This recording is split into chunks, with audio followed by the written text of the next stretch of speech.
Agora, você acompanha pelas redes sociais da Módulo FM, Módulo Cast, o podcast da Módulo.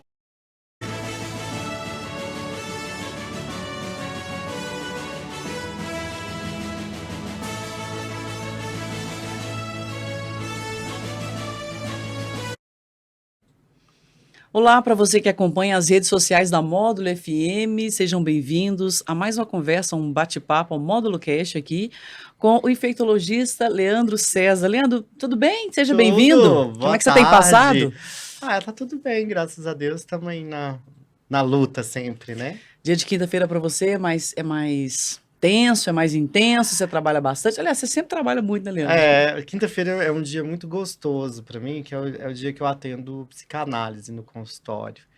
Então é um dia, assim, especial. Eu acordo mais animado na quinta, assim, para trabalhar, porque eu gosto muito do que eu faço, assim, eu gosto muito A gente da percebe psicanálise, claramente. sou apaixonado. Pois é, Leandro, eu até separei um tema aqui, eu tenho minha colinha para ler, para eu não cometer erros. É um texto que eu recebi, é uma associação de jornalistas que trabalha para os médicos, e eles trouxeram um dado muito relevante que eu queria que você comentasse. Dificuldade para dormir acomete até 68,8% dos brasileiros. Os dados são do Instituto do Sono. E, além disso, 59,4% das pessoas acordam mais de uma vez durante a noite. Esses percentuais são muito acima da média mundial, que é de 45%. Os dados são recentes e foram apresentados no Congresso Brasileiro do Sono, realizado em 2021. É o que você sente também, as pessoas relatam para você, porque você é infectologista e psicanalista. As pessoas relatam para você essas dificuldades em dormir, em ter um sono reparador, um sono tranquilo. Isso, as pessoas de patrocínio também passam por isso? Com certeza, Leide. Assim, vamos falar um pouquinho do sono, Sim, né? por favor. O sono é uma função do nosso organismo que ela é primordial. Todos nós precisamos dormir. Quando a gente é bebezinho, a gente precisa de muitas horas de sono. Na fase adulta, a gente precisa de menos horas de sono. E na terceira idade, menos horas de sono ainda, né? O sono do ser humano ele é dividido em duas partes, o sono REM e o sono não REM. O que é esse REM não REM, né? Vem do inglês movimentos rápidos dos olhos. Então, quando a gente dorme, a gente tem alguns estágios do sono. Existe um sono superficial e existe o sono profundo, que é esse sono REM. Quando a gente está em sono profundo, os nossos olhos mexem, né? Significa que o cérebro, as ondas eletromagnéticas, né, os impulsos nervosos do cérebro estão sendo jogados para que a pessoa durma, né, e descanse e repare a sua mente. É durante o sono REM que a gente sonha, por exemplo. Todos nós temos que passar por esses estágios do sono uma ou duas vezes durante a noite para ter um sono reparador. E aí existem alguns problemas que eu vejo em geral na população brasileira, mais na fase adulta, que são o estresse, o sedentarismo, a falta da higiene do sono, que é uma coisa importante para os nossos ouvintes escutarem também, e a apneia do sono, que é uma doença que também tem tratamento. Então, o mais comum que a gente vê assim, no consultório, que eu sempre pergunto aos pacientes é: você dorme? Eu tenho dificuldade para dormir. Para iniciar ou para terminar o sono? Para manter o sono? A maioria das pessoas tem dificuldade para iniciar o sono, né, que tem insônia. E a qualidade do sono, né? Você acorda bem descansado? Existem pessoas, Leide, só para você ter uma noção, que são que a gente chama de ciclo curto, né? Que dormem poucas horas, mas que se sentem bem. E tem pessoas que são de ciclo longo, que precisam de longas horas de sono para dormir bem. Em média, um adulto jovem, 8 horas de sono, que seria o adequado reparador, mas um sono de qualidade, né? O que a gente vê, muitas vezes, na prática médica, é o abuso de substâncias para dormir, né? Principalmente de uma medicação que são os benzodiazepínicos. São medicações que são conhecidas pela medicina há muito tempo. no popular, o Rivotril, né, o Lexotan, que são medicações que você utiliza para induzir o sono. São fortes, né, Leandro? São tarja preta ou vermelha? Tarja preta, essas medicações, elas são controladas por médicos. Mas o Brasil é campeão de uso de benzodiazepínicos para dormir. Porque normalmente as pessoas elas não têm um acesso à informação sobre a higiene do sono, que é tão mais importante, na maioria das vezes, do que as medicações para dormir. Eu queria que você falasse, explicasse o que que é a higiene do sono. A higiene do sono nada mais é do que hábitos saudáveis que a gente tem que adotar antes de dormir.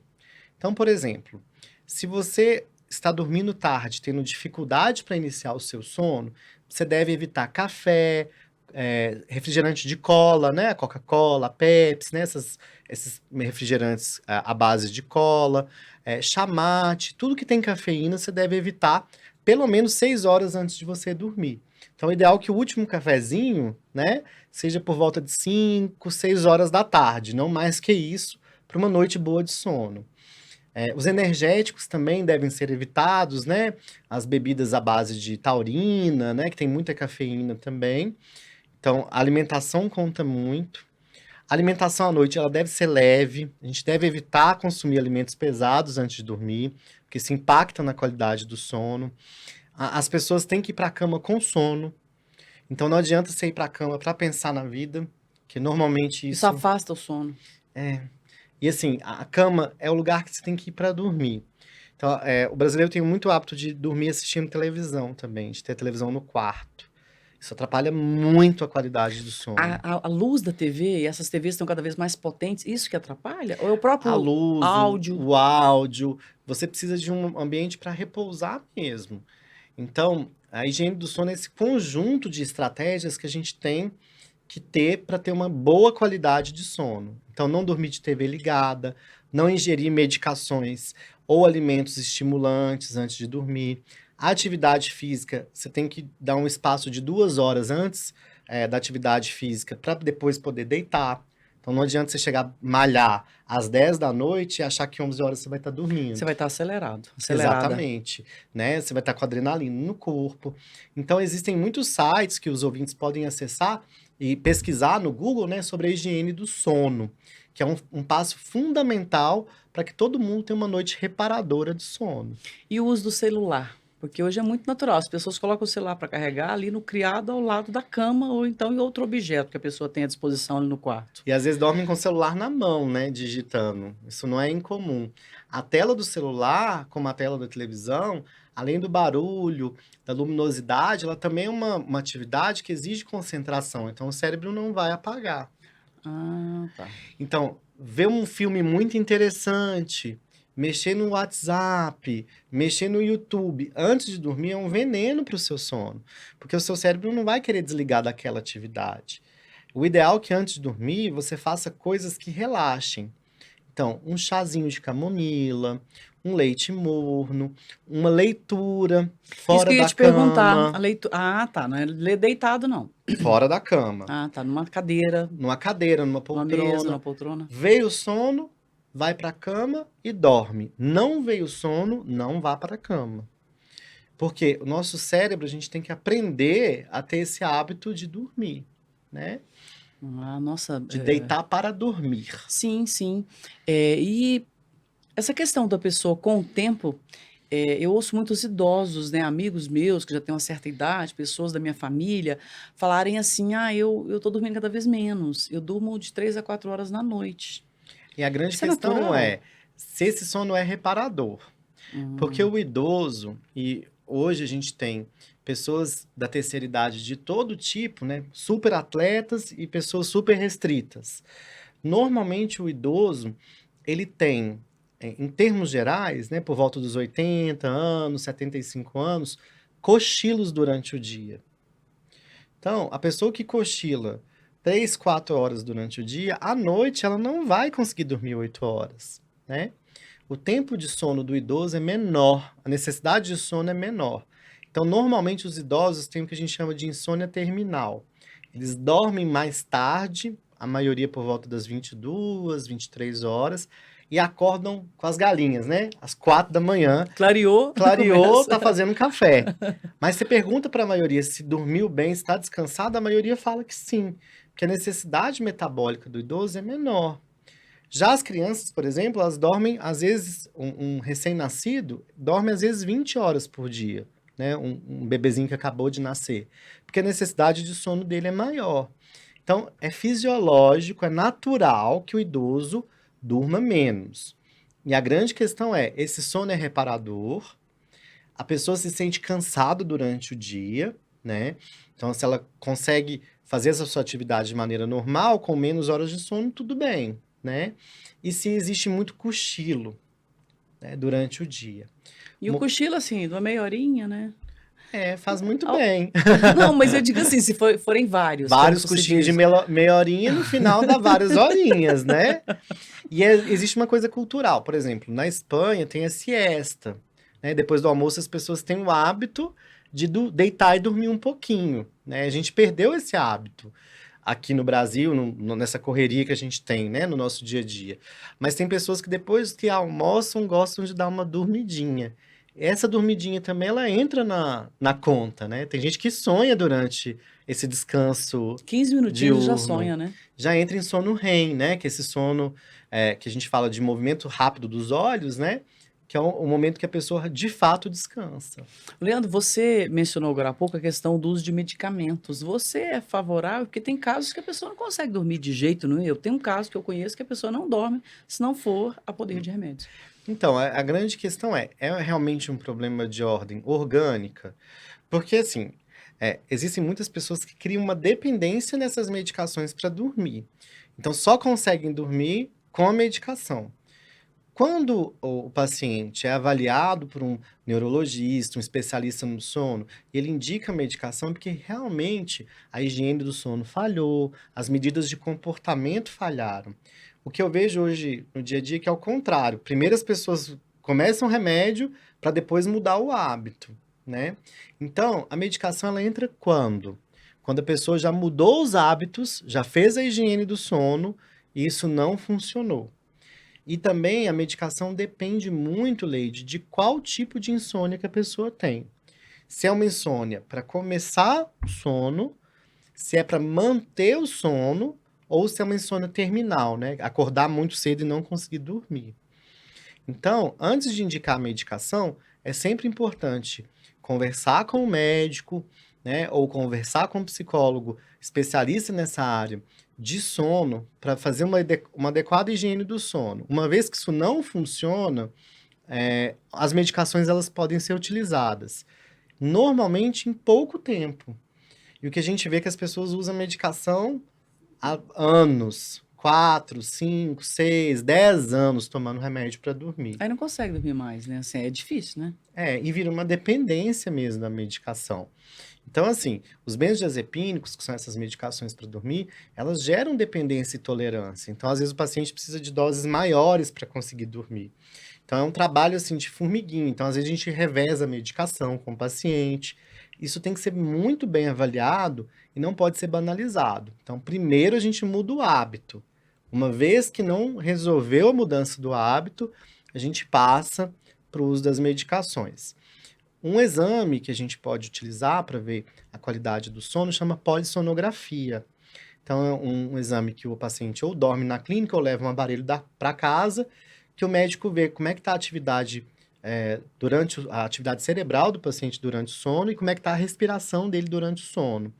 Quando existem muitas pausas, né, que a gente chama de apneia do sono, o médico também pode indicar algumas medicações para ajudar e um aparelhinho para o paciente respirar melhor, principalmente no roncador. Leandro, uma coisa que eu vi que foi popularizada nos últimos tempos é o uso da melatonina. E eu me lembro até que uma amiga, uns 5 anos atrás, 6, ela trouxe dos Estados Unidos e disse assim que lá que ele é vendido no supermercado, né? Um pote assim com várias cápsulas. Qual que é a sua opinião sobre melatonina? Ela realmente é um hormônio que a gente perde ao longo do tempo? Você acha que é válido? Tem gente tomando isso aí sem prescrição, inclusive, né? A melatonina é um produto, é um hormônio que faz parte da nossa fisiologia do sono, né? Então, vou voltar a tempos remotos atrás. Quando eu era criança, ia pra roça, Pouco tempo, né? na casa da minha madrinha, lá não existia luz elétrica, a gente dormia com lamparina. Não sei se você pegou essa época. Claro que sim, claro. Aqui na Então, nossa região rural, na cidade. Eu sou de uma época aqui em Patrocínio, Leandro, que muitas ruas não tinha, por exemplo, o Marcelo Brandão, que onde eu fui criada, não tinha poste. não tinha poste. Depois de muito tempo que colocaram, entendeu? E aí, o que acontecia? O Seu nariz, sol você não amanhecia com o nariz assim preto, não? Da lamparina? da lamparina. Achou que eu tava falando agora. Não, quando você dormia com a lamparina. E aí o sol ia se pondo, tão logo a gente dava sono. Porque você tinha uma quantidade de luz muito pequena, né? Então, à noite, por exemplo, você via as crianças brincavam até as 18, 19 É. horas, o sol sumiu, todo mundo ia jantar, tomar banho Fazer um e lanche, dormir, é verdade. não é? É, E nessa época, a maioria das pessoas não tomava remédio para dormir, não é porque você não verdade. tem o estímulo luminoso. Então, Ah, tá. O que o nosso cérebro ele é fantástico, né? Quando você recebe muito estímulo luminoso, o que o seu cérebro entende? É dia ainda, posso ficar acordado, né?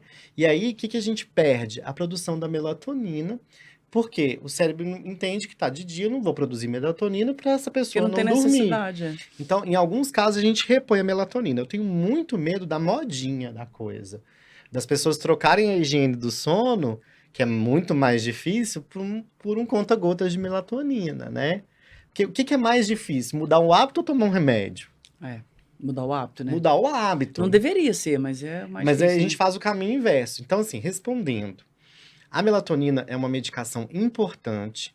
De todas as classes de medicações que a gente utiliza para tratamento de insônia, é a mais inócua, né? A mais orgânica, a mais funcional, mas ela tem o seu limite terapêutico, a gente não pode usar a melatonina ad eterno nos pacientes, e ela também é uma medicação de baixa potência para induzir sono. Então, ela transforma o sono num sono mais reparador, mas a gente deve usá-la também a curto prazo. A maioria dos pacientes, 85% dos pacientes, responde muito bem com a mudança de comportamento. Alguns pacientes que têm doenças relacionadas ao sono e à insônia, que não respondem ao tratamento comportamental. Então, por exemplo, nessa fase que a gente está vivendo no Brasil e no mundo, guerra, inflação, desemprego, é normal que as pessoas percam o sono, porque a gente produz um hormônio que chama cortisol, que é o hormônio do estresse. Ele nos deixa acordado, né? Então, muitas das vezes, o problema não é a insônia, o problema é a vida da pessoa que está difícil mesmo, né? Então, muitas vezes a gente dá a medicação para aquele período difícil passar, para a pessoa dormir, conseguir trabalhar e levar a vida dela para frente. Mas isso não pode virar um hábito. Ouvindo você falar, hoje as luzes estão cada vez mais potentes também, né? A claridade. Seria interessante a pessoa ter no quarto um momento assim mais de penumbra, com pouca luminosidade. Sim. Isso seria parte da higiene do sono? E faz muito parte da higiene do sono. Então, assim, antes de dormir, a gente não pode ficar exposto a tanta luminosidade, a tanto estímulo, né? Visual e sonoro, porque o nosso cérebro ele é muito esperto, né? Ele vai querer se ligar àquela informação. Então, assistir o Netflix antes de dormir é péssimo. Por quê? Não sei se já aconteceu isso com você, né? Não que tenha acontecido comigo. Você está interessado numa série no Netflix ou Você não qualquer para, stream, né? você vai... Não, só mais um capítulo. Ah, só mais um. A hora que você viu, já deu 3 da manhã. E você não E dormiu. você não terminou a série. E você não terminou a série no outro dia, a sua qualidade do trabalho, a De sua tudo. concentração diminui muito, né? Então, assim, eu sou muito a favor da criação de hábito saudável, né? O hábito saudável não é sempre tomar um remédio. É realmente diminuir luminosidade, fazer uma leitura antes de dormir, atividades que acalmem, relaxem, massagens, né, que eu acho que é importante, ou uma inalação com uma essência calmante, banhos, Incenso. incenso, Dependendo do cheiro também, que banho, às vezes o cheiro estimula a pessoa, né? Tem que ser uma isso, coisa mais leve, né? coisinhas levinhas, É. assim, bem calmantes, né, banhozinho com lavanda, isso ajuda a relaxar, né? E acalmar a mente também, porque você querer resolver os problemas à noite, isso acelera o cérebro, né? Tem gente que Assim, na vai sua pra cama cabeça. pra resolver a vida, né? Não resolve durante o dia que tá acordado, que deveria estar acordado, né? Fica cansado durante o dia e à noite o cérebro... Não sei se você já viu alguns memes na internet, né? Hoje eu vou dormir cedo. E a pessoa deitada na cama, pensando assim no Google. Quantos centímetros tem o pescoço da girafa? Aquelas perguntas. Agora, essa questão assim do sono, o que acontece que você vê assim de malefícios? Por exemplo, os benefícios para quem dorme e os malefícios para quem não dorme, assim, se você se lembrar de alguns para falar. Na verdade, quem dorme mal tem tendência a ser hipertenso. Então, a gente vê que noite de sono mal dormida tem relação com hipertensão arterial, porque você não diminuiu os hormônios do estresse e solta hormônios do estresse durante a noite, que seria o momento para você estar descansando, a pressão sobe. Obesidade, porque o metabolismo do ser humano, ele precisa dessa pausa metabólica para perder peso. Então, tem muita obesidade relacionada à insônia e vice-versa. Hipertensão, obesidade, a perda de concentração no trabalho. Memória. Da memória. E aí, eu lembro de uns casos assim, no pós-Covid, minha memória sumiu. Aí eu falo assim, você tá dormindo bem? Uma pergunta que eu faço quase para todo mundo. A pessoa, doutor, eu sempre fui péssimo para dormir. Eu durmo 3 horas, 4 horas no máximo. Não vai funcionar na sua cabeça, né? Então, todo mundo precisa ter o sono reparador. O que eu vejo também, assim, de malefício, principalmente para profissões de alta performance. Precisa de concentração. A gente vê que, assim, às vezes acontece lapso, a pessoa pode se machucar, pode se acidentar, né? Então, assim, existem vários malefícios de você não dormir bem. Vários, né? Agora, Leandro, sobre a TV, tem gente, por exemplo, que só dorme vendo TV. É um hábito, né? É a mesma coisa do hábito da leitura e de dormir. O problema é que quando você está numa fase que você está num sono que é um sono não REM, não sei se você já passou por isso, dormiu com a TV ligada, o seu cérebro ainda capta alguns estímulos. Então você sonha com o programa, o seu cérebro não apaga. Você está recebendo estímulo e pensando naquilo e processando aquilo. Vou te dar um exemplo pessoal. Eu gosto muito de filme de guerra. E eu evito ao máximo assistir filme de Segunda Guerra, Primeira Guerra à noite. Não vejo de jeito nenhum também. Porque senão ratatá na minha cabeça a noite toda. Não é?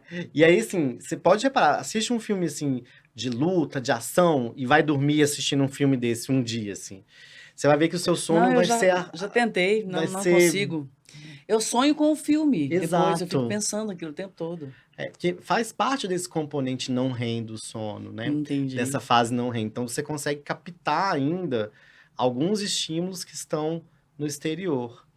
E o exemplo dos adultos para as crianças também, porque as crianças já estão sendo acometidas com insônia também. Eu tenho ouvido alguma coisa nesse sentido. O que eu acho engraçado, assim, às vezes eu atendo criança no meu consultório, esse menino não dorme. Fala, o que faz à noite? Não, ele fica jogando no tablet. Claro que não vai dormir. À noite é a hora dessa criança tomar um banhozinho relaxante, escutar uma musiquinha bem calminha e da hora da contação de história, que é ótimo para a criança dormir bem, né? É estimular o hábito da leitura na criança.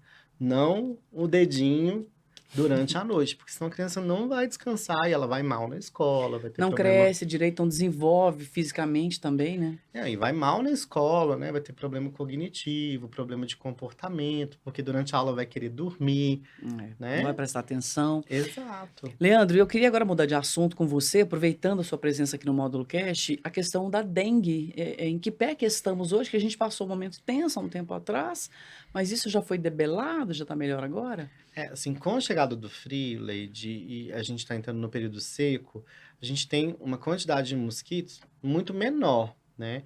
Mas a gente ainda vê casos de dengue. Como eu acho que eu falei na última vez que eu tive aqui, os ovos do mosquito ficam viáveis no ambiente por anos. Basta uma chuvinha... Por anos? Por anos. Então, basta uma chuvinha para eclodir os ovinhos do mosquito. Então, mesmo que a gente está no tempo seco, às vezes, por exemplo, uma garrafa d'água, que alguém foi molhar o jardim e acumulou água. Aquilo pode ser suficiente para alguma pessoa se infectar com dengue. A gente vê alguns casos ainda no inverno. E a minha maior preocupação não é com essas semanas agora. É setembro, outubro, que vai começar a chover de novo, e a gente tem uma população que o último grande surto de dengue foi há 4 anos atrás, 3 anos, 4 anos atrás, antes da Covid, você tem uma população que não tem tantos anticorpos contra a dengue. E aí a gente tem uma população vulnerável. Então, o finalzinho do ano vai ser mais complicado nesse sentido. E a hora do ouvinte agir é agora. De limpar, tirar o entulho, aproveitar que o tempo está seco, virar as garrafas de cabeça para baixo, antes que chova e acumule água parada. Tem algo que pode ser usado para matar esses ovinhos, assim? Algum produto, bicarbonato, sei lá, alguma coisa que você pode colocar? Larvicida a gente pode utilizar. Ah, tá. E uma solução de água sanitária, que é uma tampinha de água sanitária para 1 litro de água. Ah, tá. E a escovação com água e sabão também resolve. Então, por exemplo, você tem pratinho de planta, se você lavar com água e sabão, esfregar esfregadinho, enxugar enxugadinho, matou. Larvicida também. Olha. Detergente, larvicida também. Né? Então, o seu pedido é as pessoas tomarem cuidado agora, as precauções todas para acabar com esses ovinhos, para a gente não ter uma situação pior para no setembro, final do ano. outubro, Exatamente. novembro. Assim, agora é a hora da gente eliminar os focos, para quando voltar a chover, não ter espaço para o mosquito. Aumentar a quantidade de mosquitos, né? E a gente não ter um novo surto, uma nova epidemia de dengue no Brasil. Leandro, uma coisa interessante, esses dias eu conversando com a senhora na faixa dos seus 60 anos, porque acaba que a gente fala de dengue, a dengue é uma doença popularizada. Só que eu fui conversar com essa senhora e ela teve dengue, ela falou assim, Leide, meu Deus, que coisa Horrível. horrorosa, eu não imaginava o tanto que isso doía. Já Eu tive o passei desprazer muito também. mal. Você teve dengue? Não, eu nunca Já tive esse desprazer de ter dengue. E assim, é a dengue que piora ou cada pessoa tem um determinado limite para suportar aquilo ali? Ou realmente... É igual na Covid, assim, assim, tem fatores individuais, genéticos, tem fatores de risco, então a pessoa que é idosa, hipertensa, diabética, obesa, ela tem mais chance de desenvolver uma dengue grave e depende muito do fato de você encontrar com um sorotipo, com um tipo do vírus mais ou menos agressivo. Então, depende da genética da pessoa, depende das doenças que ela já tem e depende do tipo de vírus que a pessoa adquiriu. A gente tem 4 tipos de vírus da dengue, cada um tem a sua peculiaridade em relação a formas graves, mas todos podem gerar formas graves da doença. E os 4 tipos, todos dão aquela dor que se fala dor nos ossos, né? Porque diz que a pessoa sente uma dor, assim, que é uma dor muito forte. É o trator que passou em cima. Basicamente, assim, a sensação que a gente tem, eu já tive dengue, é horrível. Mas o mais curioso e o mais difícil da gente também lidar com a doença, que é uma doença como a Covid. Você tem formas muito leves da doença e formas muito graves da doença, né? Então, a maioria dos pacientes, Leide, tem uma forma leve ou sem sintomas de dengue. Então, quando a gente vê um surto de dengue, uma epidemia de dengue, é só a ponta do iceberg. Mais ou menos 80% das pessoas têm sintomas muito leves de dengue ou nenhum sintoma de dengue. Você estava entre os 20% que teve a reação.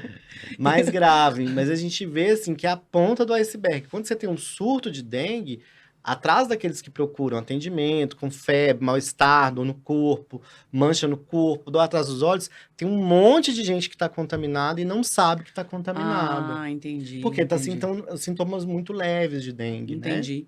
Ô, Leandro, a mais que você queira ressaltar, que você queira falar sobre a dengue, sobre outro assunto, sobre a vacinação, que eu sempre gosto de aproveitar a sua presença aqui, porque você tem um leque de informações muito relevante, né? Então, assim, ao assunto dengue, existe uma vacina para dengue. Ela não é disponível na rede pública. Ela é disponível só na rede privada. Ela tem uma eficácia de você pegar a dengue, né? Você diminui a chance de pegar a dengue em 60% e diminui a chance de forma grave em 90%. Só que essa vacina, ela deve ser realizada só em adultos, então ela não serve para a faixa pediátrica e ela não serve para a faixa etária acima de 65 anos, para idosos. Então seria ali 18 até 64. Isto, para adultos e que já tiveram dengue. Por quê? Ela é uma vacina de vetor viral, a gente chama de quimerismo. Então, quem não teve contato com o vírus natural pode ter uma dengue grave se tomar a vacina antes de ter dengue a primeira vez. Então, por exemplo, eu já tive dengue, eu tomei a vacina. Eu sou uma pessoa elegível a tomar a vacina. Então, só pode tomar essa vacina quem já teve dengue, para não pegar os outros tá. 3 tipos de dengue, Entendi. né? Ou se pegar, fazer forma leve da doença. E eu falei 18 anos aqui porque a gente sempre pensa na maioridade, enfim, É acima de 18 legal. mesmo. Mas é acima de 18 É, mesmo, na né? verdade, a vacina ela foi estudada entre os 20 e 45 anos, mas Tá. é permitido entre os 18 e 64 anos. E aqui em Patrocínio tem essa vacina? Nas redes privadas, essa é uma vacina que não faz parte da estratégia do PNI, que é o Programa Nacional de De imunização. Imunizações, porque entre investir numa vacina que é muito cara, que a dose é realmente dispendiosa. Você lembra mais ou menos assim o valor? Eu tomei essa vacina tem tantos anos, Tá. mas uma dose deve estar entre 500, 550 reais. É caro e a pessoa tem que ter tido contato com o vírus, né? Exato. O Ministério da Saúde, ele prioriza ações de combate ao vetor. Então, fumaceio, larvicidas, campanhas de educação. O Ministério da Saúde prioriza a compra de soro, Sim. né, de insumos para tratamento da dengue. Então, ela não é uma vacina que está disponível no PNI. Ela é uma proteção a mais para quem já teve dengue e que queira tomar essa vacina, né? Leandro, muito obrigada pela entrevista aqui Obrigado. no Módulo Cast. É sempre uma honra recebê-lo. Muito obrigado a todos os ouvintes, saudades sempre. Tem que Vamos- voltar. Quando chamar, chamou, sou Exatamente. pau pra toda obra aqui. Não, é bom que você tem muitas informações e você gosta do que você faz. Pois bem, então a gente finaliza aqui mais um Módulo Cast, novamente com o Leandro César, que é infectologista e psicanalista, e nosso colaborador emérito aqui da Módulo FM. Obrigado. Obrigada a você pela sua atenção e a gente volta até o próximo Módulo Cast.